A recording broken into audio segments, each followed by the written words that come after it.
ژاڵە ڕێوڕسمەکە دەستی پێکردووە؟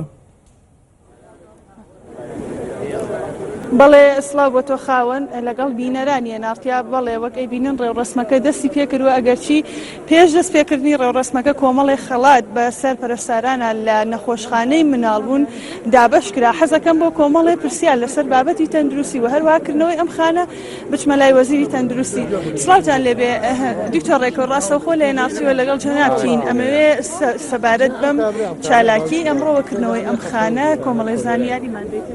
بەڵێ ئەم خانەیە دیارە خۆتان نەزانن چەند ڕۆژێک لەمە پێشیادی پەرستارانی مامانی بوو و ڕۆژی 12 ژیادی پەرستارانە. پەرستیاران وەک توێژێکی گرنگ وەک توێژێکی کە یەکێکن لە عەمودە گرنگەکانی پایە گرنگەکانی تەندروستی و یەکێکن لەوانەی کە خزمەت گوزارە تەندروستیەکان لە نەخۆشخانەکاندا بەڕێوە دەبن. بۆیە ئەو ئیحتیمامی وەزارەتی تەندروستی و بەڕێوەبەرایەتی گشتی تەندروستی سلێمانی بۆ ئەوەیە و ئەمڕۆژ ئەو خانە پزیشکیە دەکەینەوە کە بە سوپاسەوە لە گروپەکانی قەیوان گروپ ئەوان یارمەتی ئێمەیان داوە. ئەمە ئیشی یەکەم جاریشیان نییە. قەیوان گروپ لە مێژویان هەیە لە تەندروستیە هەر لە ئەوەی کە من لە بەڕێوەبەرایەتی گشتی تەندروستی بووم و دوای ئەوەش کە کاک دکتۆر میران هاتووەتە بەڕێوەبەرایەتی گشتی تەندروستی ئەوانە دەستیان لە ئێمە نەبووتەوە و چەندەها بنکە و چەندەها ئامێر و چەندەها دامەزراوە و چەندەها خەڵکیان بۆ دامەزراندوین و یارمەتیان داوین چ لە نەخۆشخانەی هیوا و چ لە دامەزراوەکانی تر. ئەمڕۆ من پیرۆزبایی لە پەرستیارانەکەم سوپاس و دەستخۆشی لە بەڕێوەبەرایەتی گشتی تەندروستی سلێمانی و بەڕێوەبەری گشتی تەندروستی سلێمانی و پەرستارانەکەم و هیوادارم کە پەرستارانیش لە ئەرکە پیرۆزەکانیان بەردەوام بن بۆ خزمەتکردنی نەخۆش و هاوڵاتیانی هەرێمی کوردستان. دکتۆر ڕێکۆ دوایین هەوڵەکانی وەزارەتی تەندروستی بۆ کەمکردنەوەی نرخی دەرمان و هەروە نرخی نۆرینگە ئەهلیەکان بەکوێ گەیشت؟ ئێمە لەسەر نرخی دەرمان ئێمە هەموو هینەکانمان تەواو کردووە و لەگەڵ سندیکای دەرمان سازان دانیشتوین. ئەوان وتیان مۆڵەت تێبن بە ئێمە خۆمان لەگەڵ دەرمانخانەکانە دانوستان ئەەکەین. ئەگەر مۆڵەتەکەی ئەوان نەبوو هۆی ئەوەی کە ئەو نرخانەی ئێمە دامان ناوە جێبەجێ بکرێ ئێمە ئەو نرخانە دەدەینە قایمقامێت و پارێزگاکان بۆی لە ڕێ ئەوانەوە جێبەجێ بکرێت.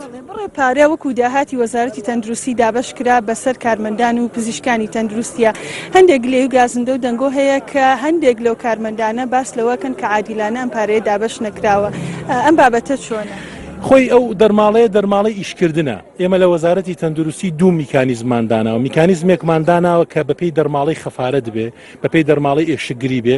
میکانیزمی دووەمیشمان داناوە کە بەپێی بڵین مەقتوع بێ، یعنی بەپێی هەر کەسە و بڕێک پزیشک لە 300 بۆ 500 هزار، کارمەندانی تەندروستی لە 200 بۆ 300 هزار و کارمەندانی کارجێری لە 75 هزار بۆ 150 هزار. و ئەو بەڕێوەبەرە گشتیانە بەڕێوەبەرایەتی گشتیەکان خۆیان ئازادن شکام ڕێگایە هەڵەبژێرن. بۆی ئەوە بچووکە هەر شوێنە و تایبەتمەندی خۆی هەیە.